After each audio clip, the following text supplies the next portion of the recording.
ডোডো যেটা এমন প্রাণী ছিল যা মানুষের কারণে সম্পূর্ণভাবে পৃথিবী থেকে বিলুপ্ত হয়ে গেছে। মানুষ বলে এটা ছিল পৃথিবীর সবথেকে বোকা প্রাণী যে কারণে বিলুপ্ত হয়ে গেছে। আসলে না, এর সত্য অনেক ইন্টারেস্টিং। প্রায় 40 লাখ বছর আগে ইন্ডিয়ান ওশান থেকে কিছু প্রাণী ছোট এই আইল্যান্ড মরিশিয়াসে উড়ে আসে। এই জায়গাটা তাদের জন্য জান্নাত ছিল, কারণ এখানে তাদের শিকার করার মতো কোনো শিকারই ছিল না, আর ছিল অফুরন্ত খাবার, যে কারণে এই প্রাণীগুলো এখানেই তাদের ঘর বানিয়ে ফেলে।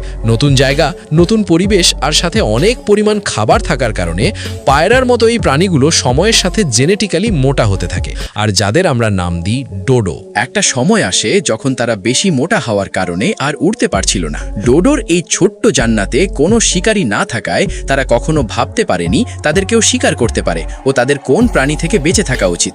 সাল 1638। এই সময় এখানে আসে মানুষ এবং তার সাথে করে নিয়ে আসে কুকুর ও ইঁদুর।